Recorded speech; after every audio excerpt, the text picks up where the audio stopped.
Hi everybody, it's Ryan from Ryviews.com, and today I'm reviewing MineQuest by TrueFire.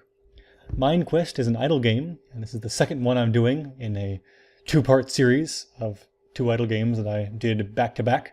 For some reason, Congregate put several idle games up at the same time, and I thought it would be kind of cool to compare the two, one after the other. So I gave them both a try.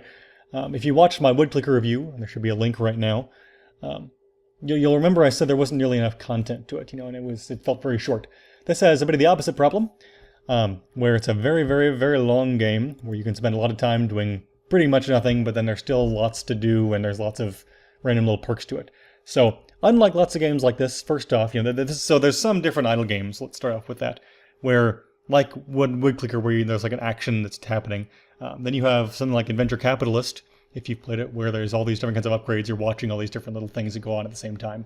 Then there's this style in MineQuest, where you're like killing an enemy or a rock, and you keep stepping it up in difficulty each time. That happens quite a bit. It's pretty frequent.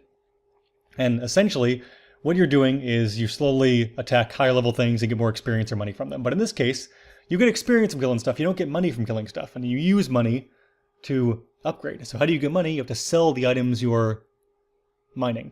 So already there's an extra step in there that kind of helps you kind of be involved as you're playing the game, where you have to make sure you're selling items to upgrade, as well as crafting items to get better pickaxes, and also trying to get these gems to get better pickaxes, which gems are like random drops and there's some upgrades.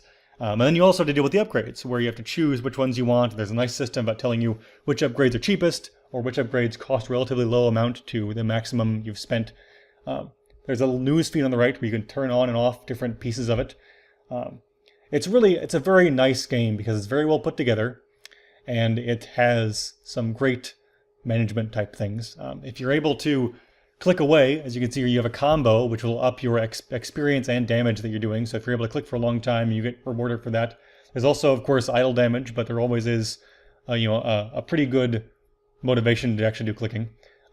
You have idle damage kind of experience and self-clicking experience, which you're trying to build to level 150 when you're able to get a rebirth, where you're able to start again from the beginning with some perks. And that's probably the worst part of the game, I think, because the perks aren't nearly good enough. I think you should be able to ramp up those perks a lot more. They're too incremental, so I think moving on in the game once you get to that point would take a really, really, really freaking long. But up to that point, I spent several hours on this game and I really enjoyed it. And then after the rebirth, I still found it to be fun, but I think the perks weren't nearly important enough to really actually motivate me to keep playing the game for days and weeks. Adventure Capitalist would definitely had that flair, where every time you restarted there was a significant difference. This one, the rebirth isn't nearly powerful enough. But otherwise, the game is a great idle game. You have lots of different things to do. And honestly, it'll keep you entertained because of the upgrade system and the item management side of things. So I think it's definitely worth you checking out. So thanks for watching, everybody. Visit www.ryviews.com for more content, and don't forget to subscribe. Until next time.